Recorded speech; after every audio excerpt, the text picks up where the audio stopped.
welcome again to another week. We've got another video. We've got Connie here this time. You've just read Genesis 39, I believe, about Joseph.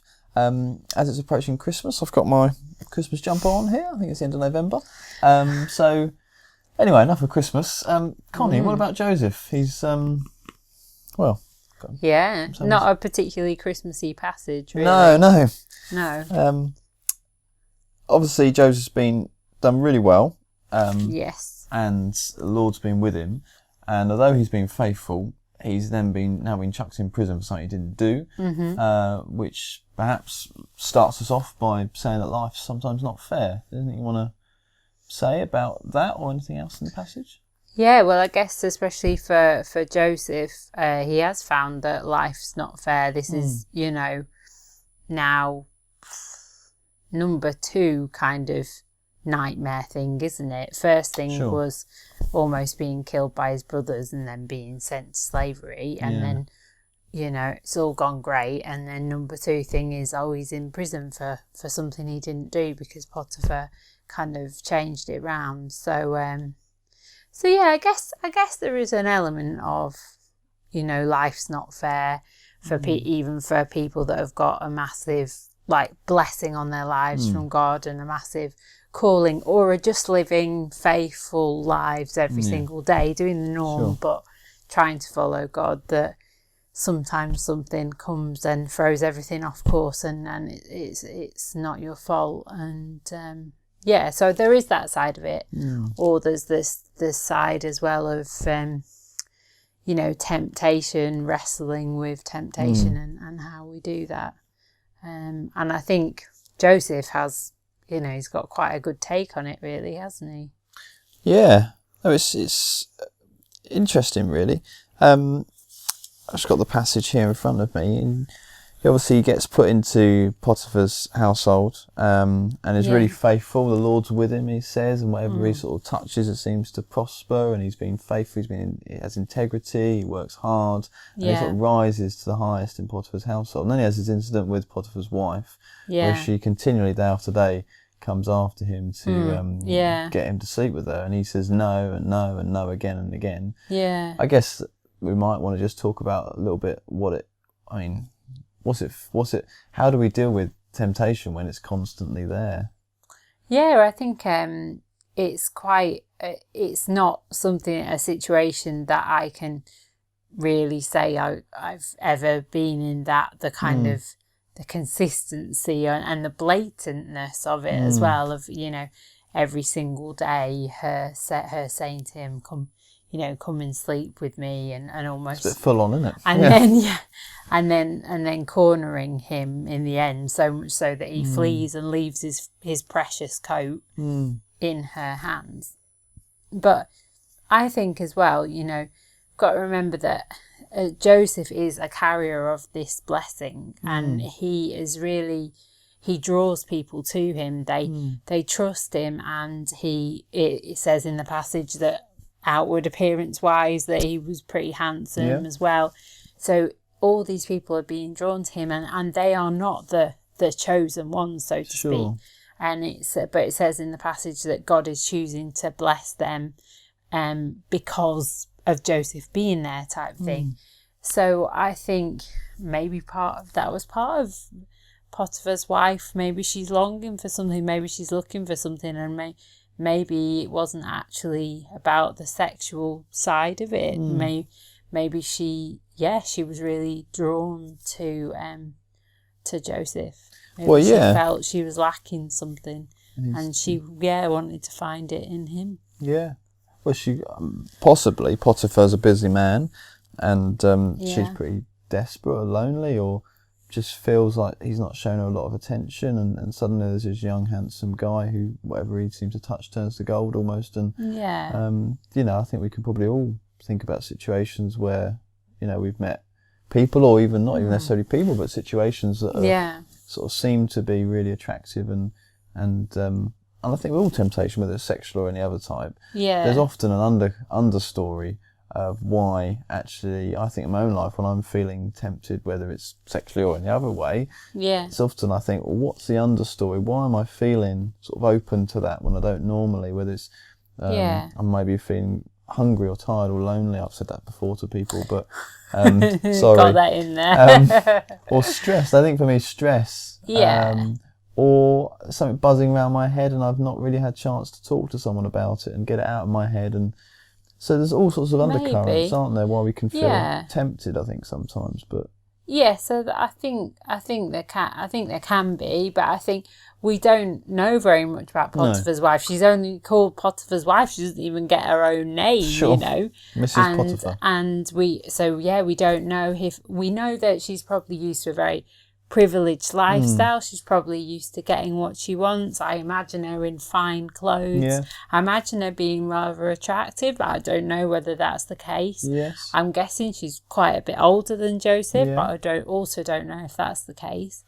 And we don't know if this is a normal occurrence for her, if she's around people that do this, that that sleep with other people as well as their husbands. We don't know if it's something Potiphar does. We do know that prostitution and things like that. Well, they had more than one wife a lot of the time, and that was very normal, as well as having concubines. So this is a completely different kind of thing than what we would be used to. So I think it's hard to tell whether there's underlying issues of what I was saying, like, was she drawn to something in Joseph, or was it just, it was a no-brainer to her?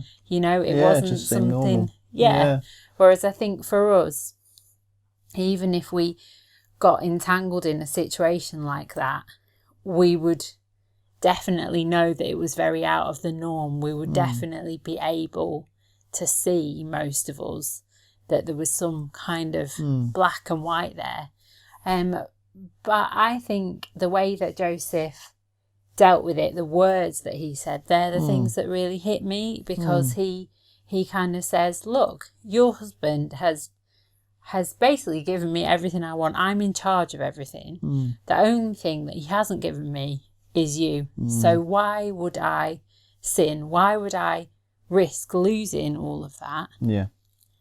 For what you're offering me, so I think that's what is important, whatever situation we're faced with. And for most of us, it is not going to be something as blatant as this. Not as in your face. But it's the questioning of, what road could this take me down, and what am I set to lose? Whether it's I don't know. It could be many things. It could be so many different things for different people. Whether it's, should I have that extra glass of wine at the work Christmas party, or should I not? I think it's knowing ourselves and being able to state, I'm not going to do this because of whatever. Because sometimes actually just saying, oh no, that's wrong, and like panicking and not thinking it all through can be worse, because then the thoughts can come back and back, or the situation comes back and back.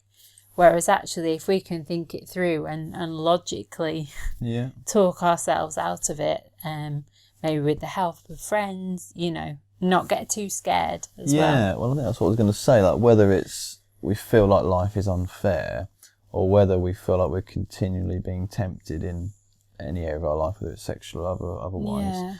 Probably one of the best things to do about that is to talk to someone you trust and to be open and sort of bring that into the light, and just sort of say, I'm struggling with this, or I'm really hurt by this, or I've been thinking about things, and I think actually I feel stressed all the time, or I feel lonely, and I feel that has opened me up to certain things. So I guess that's one of the bits of advice we might give people, is to actually talk to someone about you trust. Is there any other little bits of advice we might give to people who might feel like life's unfair, or they're continually in a place of temptation?